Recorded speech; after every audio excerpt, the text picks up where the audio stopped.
Good morning, student. Today is my 8th lecture of class 11th. बेटा आपकी topic है sequence and series. आपके NCERT का exercise 9.3 चल रहा है। लास्ट वीडियो में बेटा हम क्वेश्चन नंबर 22 तक के क्वेश्चनों पर डिस्कस किए थे। आज हम इस वीडियो में क्वेश्चन नंबर 23, 24 एंड 25 पर डिस्कस करने वाले हैं। तो आइए फर्स्टली हम 23 पर डिस्कस करते हैं। वास्तव में एक्सरसाइज 9.3 जो है बेटा ये आपका जीपी से रिलेटेड है। जीपी मीन्स ज्योमेट्रिकल प्रोग्रेशन, जिसको हम कहते हैं गुणोत्तर श्रेणी। तो ये गुणोत्तर श्रेणी का क्वेश्चन है, ज्योमेट्रिकल प्रोग्रेशन का क्वेश्चन है। तो क्वेश्चन नंबर 23 देखिए आपके सामने आ रहा है। 23 देखिए इसमें कह रहे हैं if the first nth term of GP are small A and small B respectively. मतलब ये कह रहे हैं कि मतलब जीपी का प्रथम पद ए तथा इसका nth टर्म आपका बी है। यानी कोई एक जीपी सीरीज है, यानी गुणोत्तर श्रेणी है जिसका प्रथम पद ए तथा इसका जो nth टर्म है वो आपका बी है, यानी nवां पद। कह रहे हैं if p is the product of n terms, और जो p है आपका वह जो n पद है यानी n टर्म्स हैं, n टर्म्स का क्या है टोटल प्रोडक्ट है, तब आपको प्रूव कर देना P square is equal to A B to the power N. 23 यानी यहाँ लिखेंगे गिवन दैट हमारे पास दिया गया, देखिए बेटा first term is equal to A and nth term is equal to B दिया गया है। ओके बेटा, तो nth टर्म मीन्स क्या होता है, nth टर्म को हम an से डिफाइन करते हैं, an is equal to B, और an का फार्मूला क्या होता है a into are to the power n minus 1। इसका अंदर a into are to the power n minus 1 is equal to B, ये आपको गिवन दैट है। ओके बेटा, चलिए that is equation number first.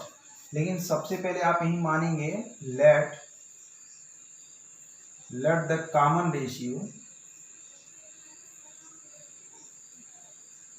Ratio of GP B small are, है ना। देखिए इसका फर्स्ट टर्म ये है। तो अगर हम यहाँ सीरीज की बात करें, क्या लिखेंगे, हेंस सीरीज इज, देखिए सीरीज क्या होगी, आपका फर्स्ट टर्म ए है। अगर मैं इसके सेकेंड टर्म की बात करूँ तो सेकेंड टर्म आप जानते हो जीपी में सेकेंड टर्म कैसे मिलता है, कॉमन रेशियो से मल्टीप्लाई करके उसके जस्ट पहले वाले टर्म में। तो ए आपका फर्स्ट टर्म है तो इसका सेकेंड टर्म क्या हो जाएगा, ए आर हो जाएगा, क्योंकि कॉमन रेशियो यानी सार्वनुपात आप आर मान चुके हो। इसके जस्ट बाद वाला टर्म इसमें फिर से आर से मल्टीप्लाई करेंगे तो ए आर स्क्वायर, इसके जस्ट बाद वाला A R cube and so on. तो अगर मैं nth टर्म की बात करूं तो nth टर्म दैट इज आप क्या निकाल चुके हो, nth term that is A into are to the power n minus 1। ये देखिए आपके पास है, ये देखिए आपकी सीरीज है। देखिए जितना आपको दिया गया था सब कुछ आप यहाँ लिख चुके हो, आप सीरीज बना चुके हो। अब इनकी कंडीशन, दूसरी कंडीशन लगाना है, कह रहे हैं and if p is the product of n terms, यानी p जो है वास्तव में जो n लोग हैं, इन n लोगों का क्या है मल्टीप्लिकेशन है। यानी मल्टीप्लिकेशन का मतलब, यानी यहाँ लिखेंगे एंड गिवन दैट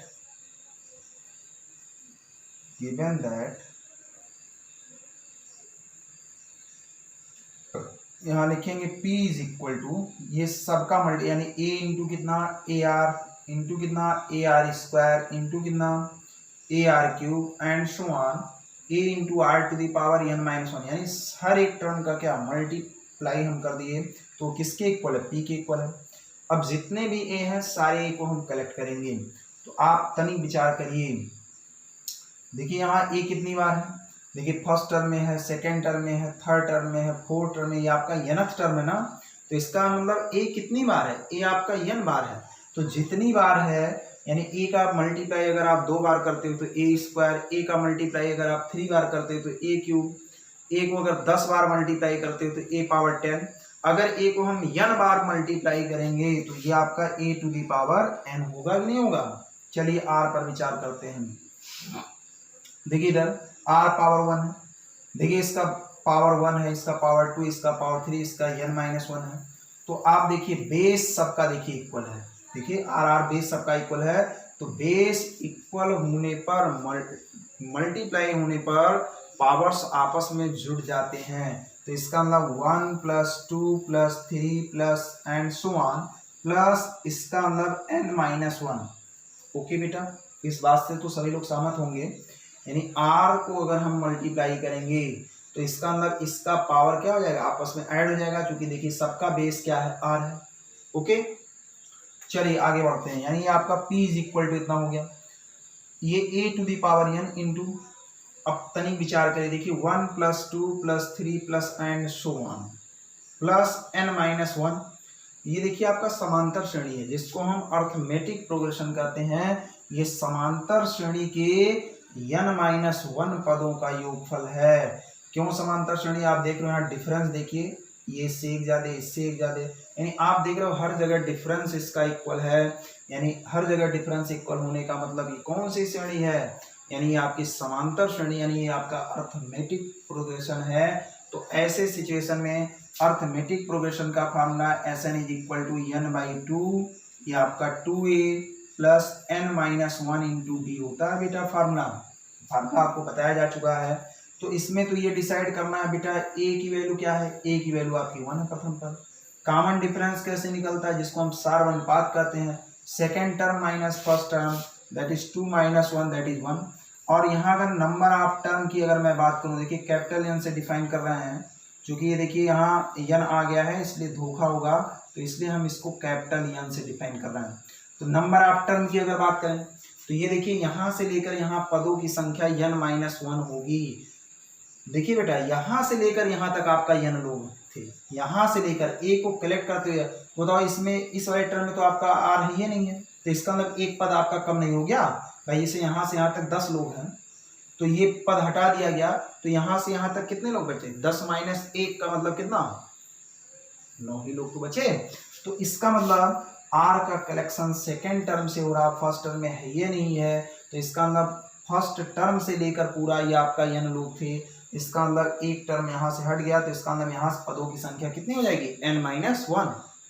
और आप ऐसे भी जान लीजिए देखिए यहाँ लास्ट में कितना लिखा गया है, n-1। ये देखिए अगर मैं यहाँ बात करूँ कि इसमें कै लोग हैं, तो बताओ 1 2, इसका मैं यहाँ 2 लिखा गया, तो इसका मतलब 2 लोग हैं। अगर मैं इसमें बात करूँ तो यहाँ कितना लिखा गया, लास्ट में 3, देख लो गिन लो, 1 2 3 लोग हैं। तो यहाँ कितना लिखा गया है, यहाँ से यहाँ तक कलेक्ट करेंगे, लास्ट में कितना लिखा गया, तो n-1। इसका मतलब यहाँ पदों की संख्या कितनी है, n-1। इसी में उठा के रख देंगे, तो r⁴ फार्मूला आपका क्या होगा, n/2, n के प्लेस पर कितना बेटा, n-1 / 2, ब्रैकेट में 2a, a मीन्स कितना 1, और प्लस n के प्लेस पर कितना n-1, और ये आपका -1 है, और इनटू कॉमन डिफरेंस आपका d। ओके बेटा, अकॉर्डिंग टू दिस फार्मूला, आप इन चाहो तो बगल में दे दो, here powers is in AP, यानी अर्थमेटिक प्रोग्रेशन में है। खैर ऐसे भी आप लिख सकते हो a⁴n, r⁴ ये आपका n-1 / 2, ये आपका 2 हो जाएगा। ब्रैकेट जब ओपन करेंगे तो आपका n-2, आप 2 से 2 क्या हो जाएगा, कैंसिल आउट। तो इसका मतलब इसका रिजल्ट a⁴n इंटू r⁴, ये आपका कितना बचा भाई, केवल ये आपका n बचा, तो ये आपका n इंटू n-1 और डिवाइडिंग बाई क्या है, 2 है। ओके बेटा, ये देखिए p की वैल्यू आ गई, किसकी वैल्यू आ गई, दैट इज इक्वेशन नंबर क्या, दैट इज इक्वेशन नंबर 2। चलिए आगे बढ़ते हैं।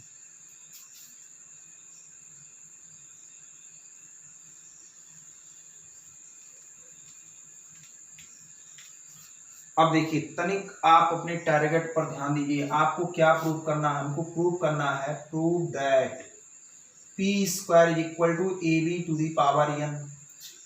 तो इसका मतलब p² की वैल्यू ab⁴n कर देना है। तो इसका मतलब इधर देखिए p की वैल्यू आ चुकी है बेटा, तो p की वैल्यू आ चुकी है, तो अब हमको p² करना है, तो इसका मतलब इसी का स्क्वायर कर दो, स्क्वायरिंग ऑन बोथ साइड, यानी क्या लिखेंगे, और नहीं तो ऐसा करो, जो प्रूव करना है उसका लेफ्ट हैंड साइड ले लो। चलो यही लेफ्ट हैंड साइड ले लेते हैं। चलिए LHS, ये देखिए आपके 2 हथियार हैं, ये आपको गिवन दैट था और ये दिया गया था, ये डायरेक्टली नहीं दिया गया था, इनडायरेक्ट कर रहा था, तो आप उसको बिगड़ाते हुए इतना लाए, तो इसका मतलब p की वैल्यू आपको मिल गई, और यहाँ से देखिए ये इक्वेशन मिल गया। अब हम क्या करेंगे, इन दोनों के हेल्प से इतना इक्वल टू इतना प्रूव करेंगे। इसका मतलब left hand side that is P square. अब यहाँ पी की वैल्यू रख दो बेटा। पी की वैल्यू क्या है, A to the power N into are to the power N into N minus one dividing by two. और पूरे का क्या है बोलो भाई, पी स्क्वायर मीन्स कितना भाई, इस पी का स्क्वायर। ये कहाँ से, फ्रॉम इक्वेशन नंबर सेकंड के हेल्प से। आप इसको ब्रैकेट ओपन करो, इसका मतलब पावर सब पर डिस्ट्रीब्यूट होगा, तो ए पावर ये आपका 2n हो जाएगा। क्योंकि आपको पता है पावर्स रूल क्या होता है कि जब ब्रैकेट ओपन होता तो पावर्स का आपस में मल्टीप्लाई होता है। तो ये आपका इतना और इंटू आर टू दी, बताओ इसका इसमें मल्टीप्लाई होगा तो n into N minus one dividing by two into कितना 2 हो जाएगा। 2 से 2 कैंसिल आउट। ओके बेटा, चलिए आगे बढ़ते हैं। अभी देखिए आप इक्वेशन नंबर फर्स्ट का यूज नहीं किया, अब इक्वेशन नंबर फर्स्ट का उपयोग अब आपको करना पड़ेगा। 2n ये आपका r to the power n into N minus one. Okay बेटा, अब कुल मिला जुला के देखिए हमको क्या बना देना, ए बी का होल पावर n। तो ए बी का होल पावर n बनाने के लिए इसका मतलब r to the power n minus one की वैल्यू को आपको कुल मिला जुला के हमको r यहाँ से एलिमिनेट करना है। आर हमको क्या करना है, एलिमिनेट। तो इसके लिए आप एक काम करिए, काम ये करना है, देखिए इसको ऐसा भी लिख सकते हैं। देखिए ए स्क्वायर का होल पावर एन, चूंकि हमको पावर एन बनाना है तो इसका ना यानी कि हमको पावर एन बनाना है तो इसका मतलब एन को हम सबसे ऊपर रखेंगे। यहाँ पे देखिए पावर एन बनाया जा सकता है कैसे, R to the power N minus one और टू दी पावर कितना एन। क्योंकि आपको पता है कि अगर ब्रैकेट अगर ओपन होगा तो ये देखिए यही मल्टीप्लाई ही तो होगा। देखिए यही तो लिखा गया है। बोलिए भाई सभी लोग, समझ में बात आ रही होगी सबको। चलिए अब देखिए इस पे n की पावर और इस पे भी n की पावर, तो कहे ना इसको A square into are to the power n minus one का होल पावर n कर दिया जाए। ये आपका पावर रूल होता है। तो पावर रूल के अकॉर्डिंग घात वाले नियम से देखिए इस पे भी पावर n है, इस पे भी पावर n है, तो इसको और इसको एक साथ करते होल पावर n हो गया। अब जरा इक्वेशन नंबर फर्स्ट पर विचार करिए। तो a into are to the power n की वैल्यू दी है, तो एक काम करते हैं बेटा, r to the power n की value r to the power n minus one बन रहा है, यहाँ भी बन रहा है। तो इक्वेशन नंबर फर्स्ट से r to the power n minus one की वैल्यू निकाल लीजिए और या तो नहीं ये पूरा पूरा ही बना दीजिए। तो पूरा पूरा बनाने का मतलब एक टू a इसको दे दो, a into are to the power n minus one to the power n। भाई यहाँ दो a था ना, एक ही हमने इसको दे दिया। अब बताओ ये पूरा पूरा देखिए, ये पूरा पूरा क्या है बेटा, b है। तो इसका मतलब ये आपका ए B to the power n हो गया। फ्रॉम इक्वेशन नंबर फर्स्ट की हेल्प से हमने इसकी वैल्यू को उठा के b रख दिया, हेंस क्या हो गया, प्रूफ हो गया। क्वेश्चन नंबर 23 आपको समझ में आया होगा। चलिए 24 की बारी है। क्वेश्चन नंबर 24 बहुत ही बेहतरीन क्वेश्चन था।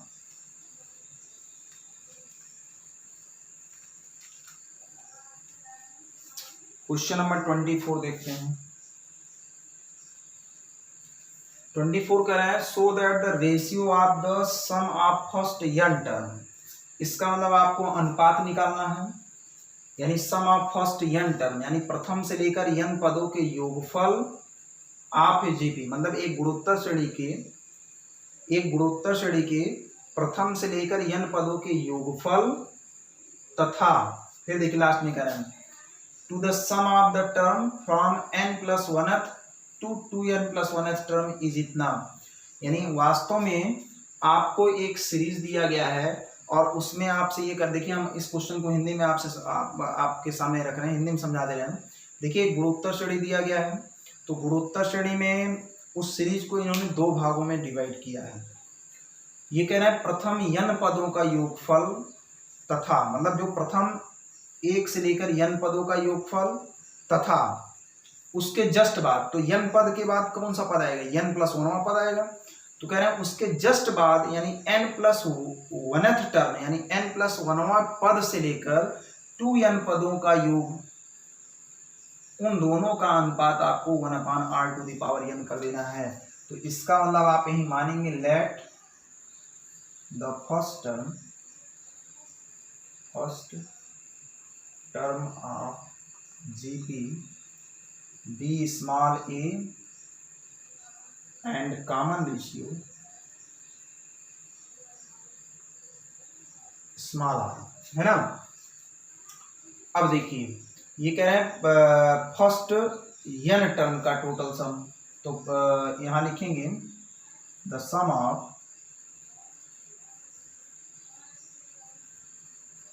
First n terms. वही sum of first n term को किससे डिफाइन करते हैं, एस एन से। फार्मूला क्या है, a into are to the power n minus one dividing by r minus one होता है भैया formula, that is equation number first. Okay बेटा, यानी हम प्रथम n पदों का योगफल डिफाइन किए। प्रथम n पदों का योगफल कितना है, यानी a into are to the power n plus one dividing by r minus one. देखिए जब प्रथम n लग जाए तब आप उसको यस n कहेंगे, यानी शुरू से लेकर। अच्छा, अब उसके बाद जैसे ये आपका प्रथम टर्म हो गया फर्स्ट टर्म, तो उसके बाद ये आपका क्या हो गया second term A R, third term ये आपका कितना हो गया ए r square and so on. इसका nth टर्म क्या होगा, A R power n minus one होगा, है ना। चलिए आप ऐसे समझिए, फर्स्ट टर्म का मतलब कितना a one, second term a two, ऐसे a three and so on. इसका nवां टर्म कितना ए एन, इसके जस्ट वाला n प्लस वन, ऐसे n प्लस टू। ये कहाँ तक गया है, ए टू n पदों तक। तो ये इस सीरीज को देखिए दो भागों में ब्रेक कर रहे हैं। ये क्या है, प्रथम n पदों का योगफल तथा उसके जस्ट बाद अब आपकी शुरुआत कहाँ से है, ए एन प्लस वन, यानी n प्लस वनथ टर्म से लेकर 2n टर्म का योगफल। मतलब इसका योगफल दैट इज एस एन और इसका योगफल, यानी इन दोनों का योगफल का अनुपात, यानी इसका और इसके योगफल का जो अनुपात है उसको आपको प्रूव कर देना 1/r to the power n। तो बेटा प्रथम n पदों का योगफल that is S n is equal to इतना आपने निकाला। अब बताइए नेक्स्ट जो टर्म है उसका योगफल निकालने के लिए आपके पास दो चीजें होनी चाहिए। एक तो उसका प्रथम पद, यानी जिसको हम फर्स्ट टर्म कहेंगे। तो बताइए नेक्स्ट वाली जो सीरीज है इसके जस्ट बाद वाली सीरीज का फर्स्ट टर्म तो बेटा ये आपका होगा, भाई फर्स्ट टर्म ये होगा ना।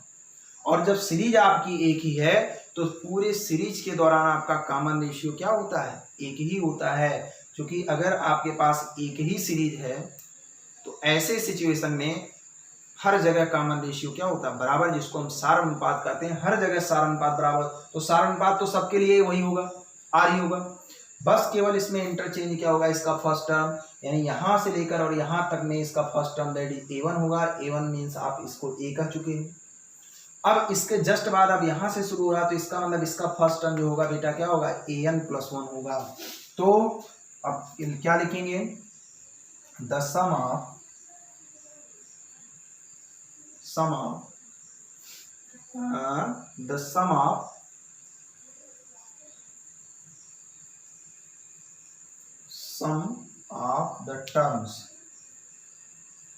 the terms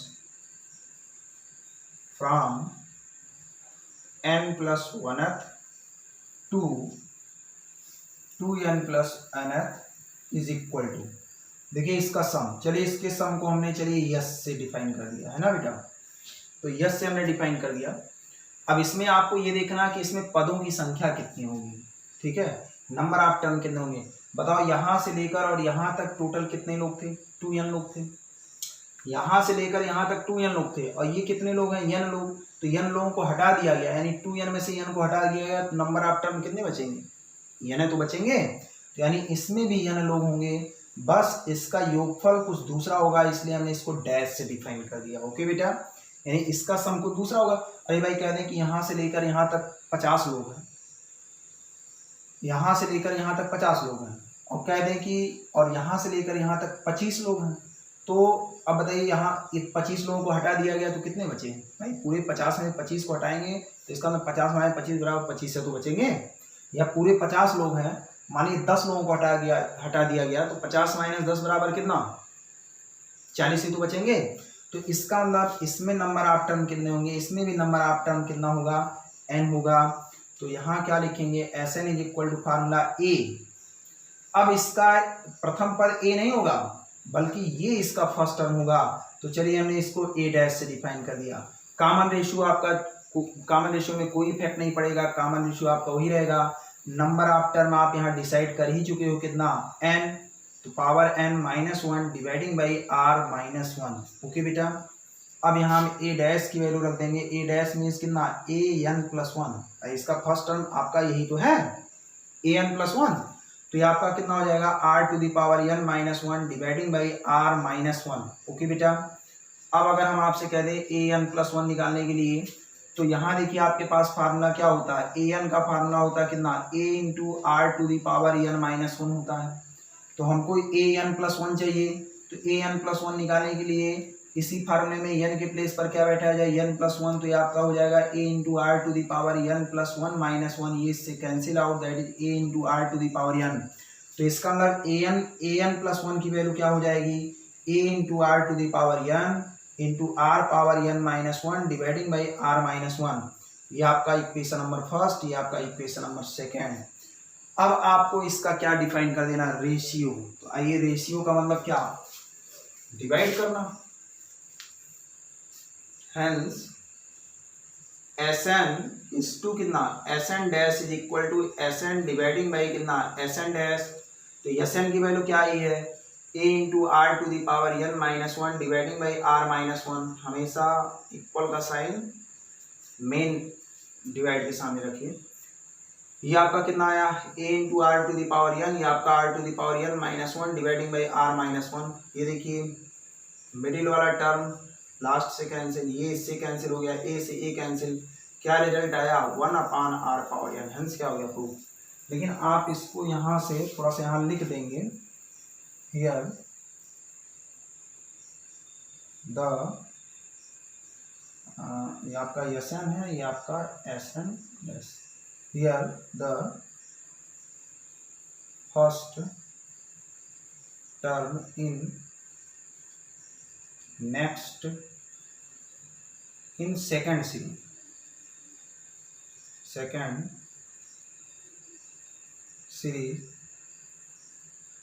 इज कितना बेटा, चलिए a डैश की वैल्यू an+1 होगा, एंड नंबर ऑफ क्या, term, and number of terms. बताइए टोटल नंबर इसमें कितने थे भाई, इसमें हमको निकालने नंबर ऑफ टर्म, यहाँ से लेकर यहाँ तक 2n लोग हैं, और इसमें से ये हटा दिए गए, कितने लोग हटा दिए गए, n लोग, तो कितने बचे, n। ओके बेटा, इतना लिखना जरूरी है। क्वेश्चन आपको समझ में आया होगा। चलिए आज के लेक्चर का लास्ट क्वेश्चन, यानी क्वेश्चन नंबर मेरे ख्याल से 25, क्वेश्चन नंबर 25 देखते हैं।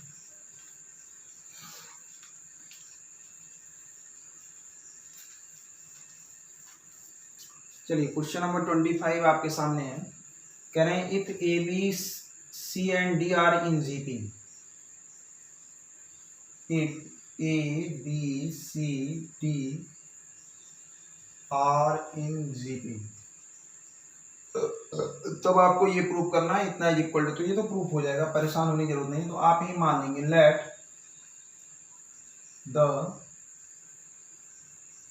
Common ratio of GP B small r. अच्छा बेटा, कॉमन रेशियो आपने इतना मान लिया, और फर्स्ट टर्म आपके पास कितना है, फर्स्ट टर्म आपके पास ए है, it's first term is equal to a. तो अगर मैं सीरीज बनाऊं, सीरीज, तो बताइए फर्स्ट टर्म आपका ए है, तो सेकेंड टर्म क्या हो जाएगा, कॉमन रेशियो आपने आर माना तो ए आर, नेक्स्ट टर्म क्या हो जाएगा, ए आर स्क्वायर, क्योंकि आर का मल्टीप्लाई करते हुए आगे बढ़ते ना, ए आर क्यूब। खैर हमको 4 ही टर्म की आवश्यकता है, देखिए 4 पद हमने बना लिया।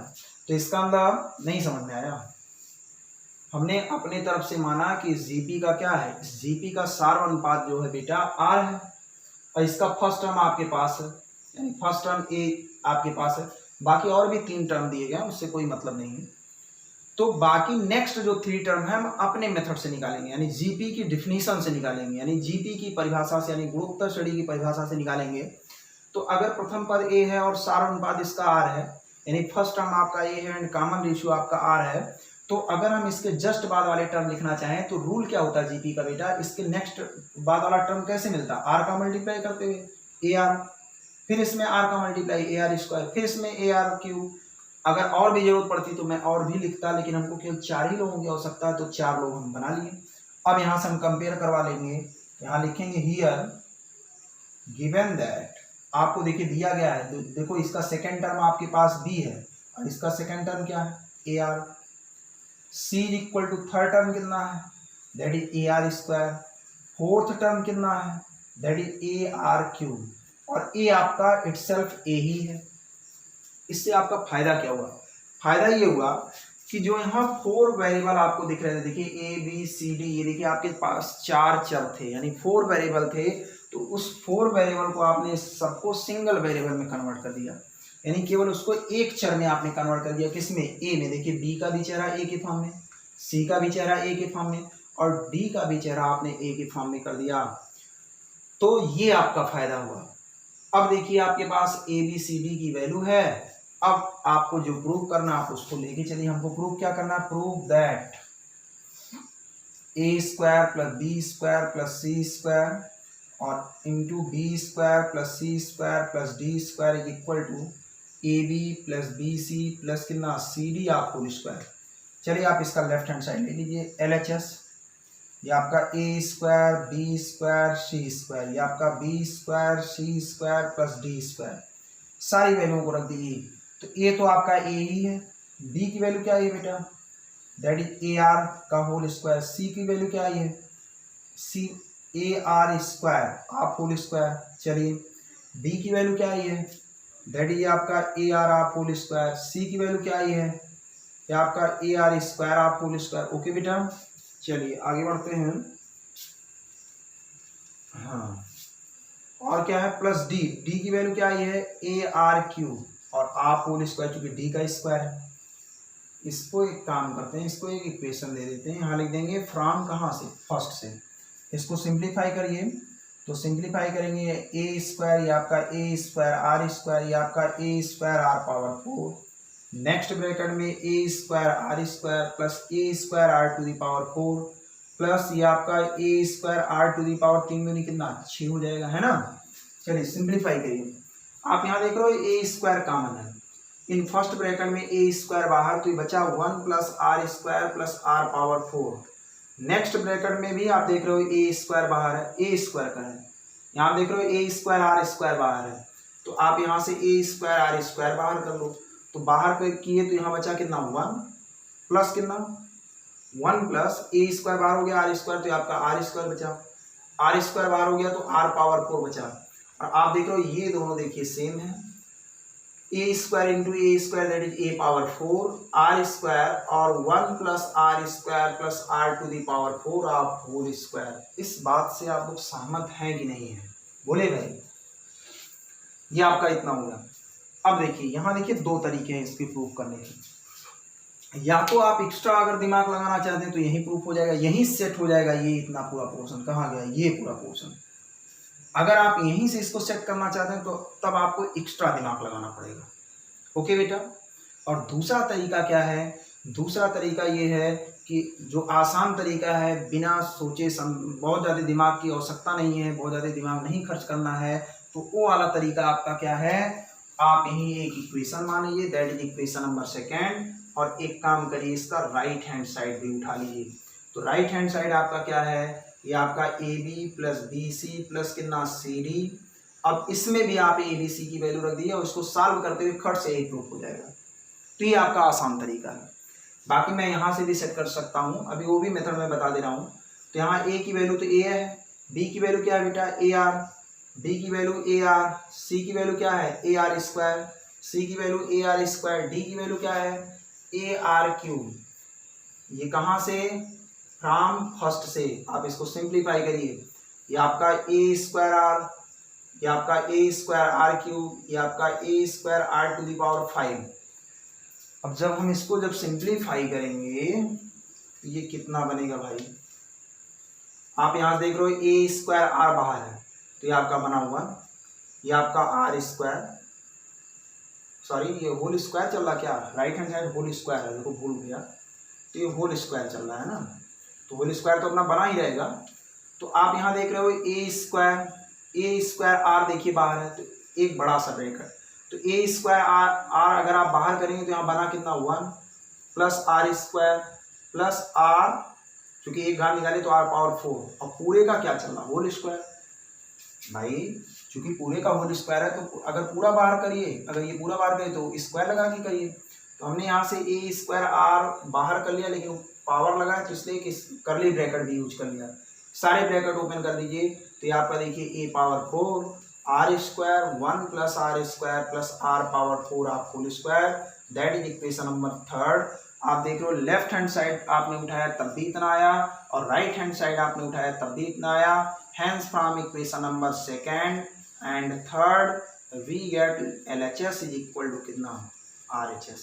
ओके बेटा, जैसे बहुत लोग कह रहे हैं नहीं जिद कर रहे हैं कि नहीं सर हम ऐसे नहीं, हम यहीं से डायरेक्ट करना चाहते हैं, तो चलिए उनके लिए एक ट्रिक मैं बता देता हूँ। ट्रिक ये है बेटा, तरीका ये है कि आप इतना काम किए, अब आपका दिमाग नहीं काम कर रहा कि हम ये कैसे सेट करें, तो उनके लिए देखिए एक ट्रिक है, एक छोटा सा ट्रिक है। आप एक काम करिए, ये जो आप ये इतना काम इस पूरा फेयर पे किए हो, आप यही काम रफ पे कहीं कर दीजिए। फेयर पे मत करिए, फेयर पे यहाँ तक करिए, और यहाँ तक करने के पश्चात देखिए बेईमानी बता रहे हैं आपको, जान लीजिए तरीका। तो आप इतना काम पूरा रफ पे कर लीजिए। ओके बेटा, तो जब आप रफ पे करेंगे तो यहाँ से लेकर यहाँ तक आप पूरा रफ पे कहीं कर लीजिए, और करने के पश्चात अब उस रफ को नकल करते हुए यहाँ तक आप पहुँच गए हो, यहाँ तक मीन्स दैट इज यहाँ तक। अब रफ का जो ये लिखा गया है इसी को उल्टा ही छापना शुरू करिए।